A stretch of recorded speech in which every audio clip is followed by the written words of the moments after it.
बाबा रामेश्वरंकर ये प्राचीन मंदिर को आपण देखि नियंतु केवल पहाच स्टाइल रे केवल मंदिर तैयारी कराई ये पंचरथ शैली रे निर्मित ये गोटे पुरातन शैव पीठ को आपण माने निश्चिंत रूपे जो आसवे प्राची कूले कूले शंभु बाबा रामेश्वर को आपण माने पंचरथ शैली निर्मित ये पहाच शैली निर्मित ये पवित्र क्षेत्र को निश्चिंत रूपे दर्शन करने। नमामि प्राची नमामि नदी मातृका अभियान अंतर्गत आमे पवित्र प्राची नदी कूले कूले आमे आज पहुंचीचु रामेश्वर मंदिर प्रांगण रे। बाबा रामेश्वर होचंती प्राची नदी कूलर कह जाए द्वादश शंभु मध्यरु अष्ट शंभु मध्यरु जड़े शंभु जहाँ पंचम शंभु मध्य कह जाए। यही रामेश्वर मंदिरटी को आपण पाइबे यही मौजाटीर नाम होची सुहागपुर। ये जो पीठ आपण देखुचंदी वर्तमान देखि नियंतु ये होचंती भगवान रामेश्वर कह जाउची जे नैमास अरण्य रे जेतबेले राम लक्ष्मण सीता वनवास करुतिले सेई भगवान रामंकर हस्त तैयारी एई रामेश्वर से ना हाथ जो ये रामेश्वर रूपे प्रसिद्धि लाभ करचंदी। एवं आम सहित मंदिर जे मुख्य पूजक अच्छी आम प्रणाम करुचे। आपण नाटी आज्ञा सुकांत कुमार पंडा। आपण ये जो मंदिर जो राम जो ईश्वर को निर्माण कर रामेश्वर बोली कथित अच्छी से विषय किसी कहतु। मो ना हूँ सुकांत कुमार पंडा रामेश्वर बड़ पंडा। आम घरटा था जंगलपुर आम 73 मसीह उठी आसु मंदिर पाखक रामेश्वर पाखक ठाकुर घिनी आसिले आमको आम भाई मैंने सब रही जंगलपुर पंचायत आगे ये रामचंद्र हेमंती जो राम लक्ष्मण सीता 14 वर्ष वनवास करते से आम ठाकुर आम जेजे बोले 98 वर्ष जेजू को आम पचारू जेजे ये ठाकुर केबे हेती मंदिर केबे हेती मुझे कहला हमको ना अरे सला आम तुमको कौन कहबू मो बापा पर मला 115 वर्ष रे मु ताकू पचारले से कहती अरे किए करजे आमे भी कहि परबुनी आ त मते कोन पचारछ आज्ञा मते पचारनी आज्ञा आ मु से विषय किछि कहि परबिनी को बळ ठाकुर ये द्वापर की सत्य त्रेया केहि भी कहि परना आज्ञा। जो किंवदंती विषय कोन केमंती राम लक्ष्मण को पठैतिले किंवदंती विषय कहया गले ये होती रामेश्वर जेतले राम लक्ष्मण 14 वर्ष वनवास करते से ठाकुर रामेश्वर आसी गोटे केतिकी बण मिलता से बण बर्तमान गला अल्प अच्छी से केतिकी बण में आसिक शयन करते 14 वर्ष वनवास करते से ठाकुर से रामेश्वर राम लक्ष्मण दी भाई जाक आसिक पहुँचले।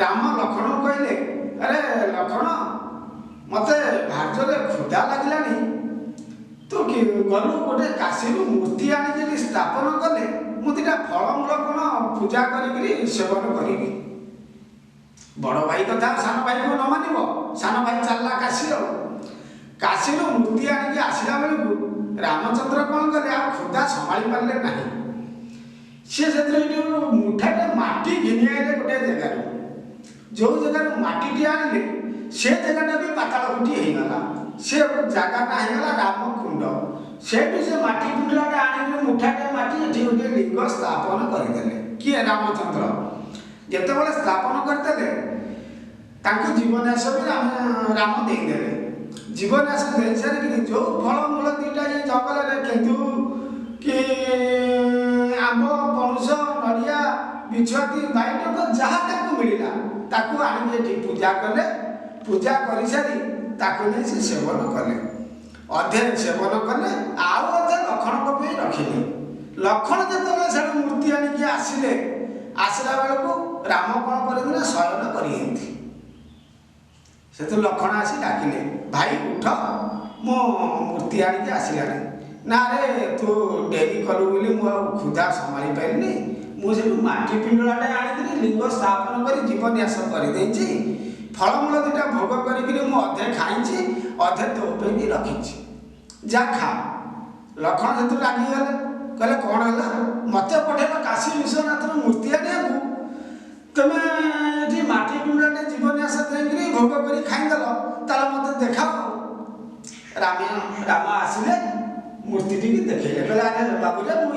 ଏଠି ସ୍ଥାପନ କରିଛି, ମୁଁ ଖାଇଛି, ତୋ ପାଇଁ ଭୋଗ ରଖିଛି, ଖା। ନା ନା ମୁଁ ପରୀକ୍ଷା କରିବି। ଆଉ ପରୀକ୍ଷା କରିବିନି, କାନ୍ଧରୁ ଧନୁଶର କାଢ଼ିକି ମାରିଲେ ତୀର। ଯେତେବେଳେ ସେ ତୀର ମାରି ହେଇନି, ତୀର ଏକଦମ ପାତାଳ ଭେଦ ହେଇଛି। ଆଉ ଯେତେବେଳେ ତୀରଟା ପାତାଳ ଭେଦ ହେଇଗଲା, ଲକ୍ଷ୍ମଣ କ'ଣ କଲେ, ତୀରଟାକୁ ଭିଡ଼ି ଆଣିବାକୁ ଚେଷ୍ଟା କରିଛନ୍ତି, ଭିଡ଼ି ଆଣିଛନ୍ତି। ଭିଡ଼ି ଆଣିଲା ବେଳକୁ ତାଙ୍କ ମୁଣ୍ଡରେ ବର୍ତ୍ତମାନ ମୁଦି ଚିହ୍ନ ଏ ଜାଗାରେ ରହିଯାଇଛି। ଦେଖନ୍ତୁ ଦର୍ଶକ ବନ୍ଧୁ, ସେ ମୁଦି ଚିହ୍ନ ଭାଇନା ଦେଖନ୍ତୁ, ଏଇଟା କହୁଛି ମୁଦି ଚିହ୍ନ ଲକ୍ଷ୍ମଣଙ୍କର। ଆଜ୍ଞା ଯେତେବେଳେ ଏଇ ବାଗିଆ ତୀରଟାକୁ ଭିଡ଼ି ଦେଇଛନ୍ତି, ସେ ମୁଦି ଚିହ୍ନଟା ଏଠି ରହିଯାଇଛି। ଆଜ୍ଞା ତୀରଟା ଭିଡ଼ି ଆଣିଲା ବେଳକୁ ତୀର ଚିହ୍ନ ବି ଇଏ ଗୋଟିଏ ଚିହ୍ନ, ଏଇଟା ପରିଷ୍କାର। ଏପର୍ଯ୍ୟନ୍ତ ଠାକୁର ବେଶ ସରିଲା, ଭାଙ୍ଗିବାକୁ ଇଚ୍ଛା ହଉନି, ଖାଲି ମୁହଁଟା ଦେଖେଇ ଦଉଛି। ଆଜ୍ଞା ଇଏ ତୀର ଚିହ୍ନଟା ପରିଷ୍କାର ହିଁ ଲାଗିଛି। ଆଜ୍ଞା ଦେଖନ୍ତୁ ଦର୍ଶକ ବନ୍ଧୁ, ପ୍ରମାଣ ହଉଛି ରାମେଶ୍ୱର ମନ୍ଦିରରେ କିଭଳି ଲକ୍ଷ୍ମଣଙ୍କର ତୀର ଚିହ୍ନ ବାବା ରାମେଶ୍ୱରଙ୍କର ପୀଠରେ ଅଛି, ତା ଦେଖି ନିଅନ୍ତୁ। ଲକ୍ଷ୍ମଣ ସେଥିରେ ଯୋଉ ମୂର୍ତ୍ତି ଆଣିଦେଲେ, ଏଠି ପରୀକ୍ଷା କରିଦେଲେ, ଯେମିତି ତୀରଟାକୁ ଭିଡ଼ି ଦେଇଛନ୍ତି, ଗପ ଗପ ଜଳ ବୃଷ୍ଟି ହେଲା ଯେ ସବୁ ବୁଡ଼ିଗଲା। ଏଇ ସକାଶେ ଆମର ଠାକୁର ଚତୁର୍ମାସରେ ଜଳରେ ବୁଡ଼ିକି ରହନ୍ତି। ସେ ଯୋଉ ମୂର୍ତ୍ତିଟିକି ଆଣିଦେଲେ, ଏଠୁ 2.5 ପାଦ ଯାଇକିରି ଫୋପାଡ଼ି ଦେଲେ ବୋଲି ଏ ଜାଗାରୁ ଯୋଉ ଜାଗାରେ ପଡ଼ିଛନ୍ତି, ସେ ଜାଗା ନାଁ ହେଉଛି ତୁଳାମାଳ କାଣ୍ଡିସାହି। ଏଠୁ 5 କିଲୋମିଟର ବାଟ। ସେ ଯାଇ ସେଇ ଜାଗାରେ ମୁହଁ ମାଡ଼ିକି ପଡ଼ିଛନ୍ତି। ତାଙ୍କ ନାଁ ହେଉଛି କାଶୀ ବିଶ୍ୱନାଥ। ଏଠି ରହିଲେ ରାମେଶ୍ୱର। ଏଠି ପଞ୍ଚମ ଶମ୍ଭୁ ଇଏ, ପଞ୍ଚମରେ ୟାକୁ ଦର୍ଶନ କରିବ। ଏଠୁ ଯିବ କାଶୀ ବିଶ୍ୱନାଥକୁ ତୁଳାମାଳ ମନ୍ଦିରରେ ଦର୍ଶନ କରିବ। ସେଠୁ ଆସିବ ଆମର ସୁଆଗପୁରରେ ରହିଲେ ୟାଙ୍କର ଶାଖା, ସେ ସାକ୍ଷୀ ନା ଶାଖା, ତାଙ୍କ ଠାକୁରାଣୀ, ତାଙ୍କ ନାଁ ହେଉଛି ସୁଆଗପୁରରେ ଅଛନ୍ତି। ସେ ତାଙ୍କ ନାଁ ହେଉଛି ଖଣ୍ଡୁଆଣୀ ଦେବୀ। ଖଣ୍ଡୁଆଣୀ ଦେବୀ ସୁଆଗପୁର ଅଛନ୍ତି। ସିଏ ହେଲେ ୟାଙ୍କର ଇଷ୍ଟ ଦେବୀ। ବହୁତ ସୁନ୍ଦର। ଆଉ ଗୋଟେ ଦର୍ଶକ ବନ୍ଧୁ, ଆମେ ଆପଣଙ୍କୁ କହୁଛୁ ଯେ ବାବା ରାମେଶ୍ୱରଙ୍କର ଏଇ ପୀଠରେ ଯେଉଁ ସ୍ପେଶିଆଲି ଆମେ ଦେଖୁଛୁ ଯେ ଯାହା ଏଠି ଅଛି, ଯେ ଆମର ପ୍ରତି ପ୍ରାଚୀକୂଳରେ ପ୍ରତି ମଠ ମନ୍ଦିରର ଗୋଟେ ଆୟୁର୍ବେଦିକ ଚିକିତ୍ସା କରାଯାଏ, ସେମିତି ବାବା ରାମେଶ୍ୱରଙ୍କ ପୀଠରେ ନବାତ, କଦଳୀ, କ୍ଷୀର ଏବଂ ଲହୁଣୀ ଏ ବାବାଙ୍କର ଲିଙ୍ଗରେ ଘର୍ଷଣ କରାଯାଇକିରି ଯେଉଁ ମାନେ ରୋଗୀମାନଙ୍କୁ କେବଳ ମଧ୍ୟ କୁହାଯାଉଛି ଯେ ଏଠି ଲେପ୍ରୋସି ରୋଗୀଙ୍କୁ ମଧ୍ୟ ଭଲ କରାଯାଇପାରୁଛି, ପିଲାମାନଙ୍କ ପୁଅ ରୋଗ ମଧ୍ୟ ଭଲ ହେଇପାରୁଛି। ଏବଂ ସେ ବିଷୟରେ ବାବାଙ୍କର ଭକ୍ତ, ବାବାଙ୍କର ପୂଜକ ଆମକୁ ପଣ୍ଡା ଆଜ୍ଞା କିଛି କହିବେ ଯେ କେଉଁ ରୋଗ ପ୍ରତି ଏଠି ଦିଆଯାଉଛି ଚିକିତ୍ସା ବାବାଙ୍କ ନାଁରେ। ଏଠି ଆୟୁର୍ବେଦିକର ମେଡିସିନ ବୋଇଲେ କଦଳୀ, ନବାତ, ଲହୁଣୀ, କଞ୍ଚା କ୍ଷୀର, ତ୍ରିଶାଖା ବେଲପତ୍ର, ଯେକୌଣସି ରୋଗ ପାଇଁ ହଉ, ଇଏ ଜାଗା ଉପରେ କୋଷ୍ଠ ରୋଗୀ ଭଲ ହେଇନ୍ତି, ଲେପର ଭଲ ହେଇନ୍ତି। ବର୍ତ୍ତମାନ ଯେଉଁ ଛୋଟ ମାସେ 2 ମାସର ଯେଉଁ ଛୁଆ ଜନ୍ମ ହେବା, ତାଙ୍କୁ ଯେଉଁ ଆମମାନେ କୁହନ୍ତି ପୁଅ ରୋଗ, ମେଡ଼ିକାଲରୁ ସେମାନେ ବି ନେଉଟିକି ଆସି ଏ ଜାଗା ଉପରେ ବି ଭଲ ହେଇଗଲାଣି। ଆଉ ୟାଙ୍କର ଆୟୁର୍ବେଦିକ ମେଡ଼ିସିନ ହେଲା କଦଳୀ, ନବାତ, ଲହୁଣୀ, କଞ୍ଚା କ୍ଷୀର, ତ୍ରିଶାଖା ବେଲପତ୍ର। ବହୁ ପ୍ରକାର ରୋଗୀ ଏଠି ଭଲ ହେଇକିରି, ପାଗଳ ବି ଏଠି ଭଲ ହେଇଗଲାଣି, ରୋଗୀ ଭଲ ହୁଅନ୍ତି। ଆଉ ଆପଣମାନଙ୍କୁ ଯଦି ଜ୍ୱର ହେଇଛି, ସେଇ ପ୍ରକାର ଜ୍ୱର ଛାଡ଼ୁନି, ଏଠିକି ଆସିବେ। ଏଠି ଗୋଟେ ରାଗୁଆ ଡାଲମା ଆମର ତିଆରି ହୋଇ, ସେ ରାଗୁଆ ଡାଲମାକୁ ତେବେ ଖାଇଦେବେ, ଘରେ ପହଞ୍ଚିଲେ ତମ ଜ୍ୱର ବି ଭଲ ହେଇଥିବ। କେତେ ସୁନ୍ଦର କଥାଟା ଦର୍ଶକ ବନ୍ଧୁ ଶୁଣନ୍ତୁ, ଯେ ଆମର ଏଇ ରାମେଶ୍ୱର ଯେଉଁ ମହାଦେବଙ୍କର ପ୍ରାଙ୍ଗଣରେ ଗୋଟେ ରାଗୁଆ ଡାଲମା ହୁଏ, ଯେଉଁଟାକି ଦେଖନ୍ତୁ ଆମେ ଖାଲି ଆୟୁର୍ବେଦିକ ଚିକିତ୍ସା, ତା ସହିତ କିଛି ସ୍ପେଶାଲ ଭୋଜନ ମଧ୍ୟ ଆମର ଏଇ ପ୍ରତି ମନ୍ଦିର ସହିତ ଜଡ଼ିତ ଅଛି।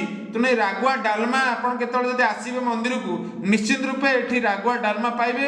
ଏବଂ ଜ୍ୱର ପାଇଁ ଏହା ଗୋଟେ ମହୌଷଧି ରୂପେ କାମ କରେ। ବାବା ରାମେଶ୍ୱରଙ୍କ ମାର୍ଗଦର୍ଶନରେ ଏଇ ରାଗୁଆ ଡାଲମା କରାଯାଏ, ତାଙ୍କୁ ଭକ୍ତି କରିକି, ତାଙ୍କୁ ଅର୍ଘ୍ୟ କରିକି। ମୋତେ ଆସି 57-58 ବର୍ଷ ହେଲାଣି, ମୁଁ ଗୋଟେ ବଟିକା ଏପର୍ଯ୍ୟନ୍ତ କୋଉ ଭଳିଆ ଦେଖିନି କି ଖାଇନି। ମୋର ଦେହ ଯେତେବେଳେ ଯାହା ମୁଁ ଆସିବି, ଏଠୁ ବେଲପତ୍ର 2ଟା କି କଦଳୀ ନବାତ ପାତି ଟିକେ ଖାଇଦେଲେ ମୋ ଦେହ ଆରୋଗ୍ୟ। ସକାଳୁ ରାତି 4ଟାରୁ ସଞ୍ଜ ବୁଡ଼ିଯିବ। ଏଠି ତ ସବୁଦିନ ଫଙ୍କସନ, କୋଉ ଦିନ ବନ୍ଦ ନାହିଁ। ଆଜି ନିର୍ବନ୍ଧ, ବିବାହର, ଆଉ ଭୋଗରାଗ, ମାନସିକ ଭୋଗ, ଏଠି ସଦାବେଳେ କେତେବେଳ ପାଇଁ ବନ୍ଦ ନାହିଁ। ବହୁତ ସୁନ୍ଦର, ଆପଣ ଆମକୁ ବହୁତ ତଥ୍ୟ ଦେଲେ, ସେଥିପାଇଁ ଆପଣଙ୍କୁ ବହୁତ ବହୁତ ଧନ୍ୟବାଦ। ନମାମି ପ୍ରାଚୀ, ନମାମି ନଦୀ ମାତରମ୍।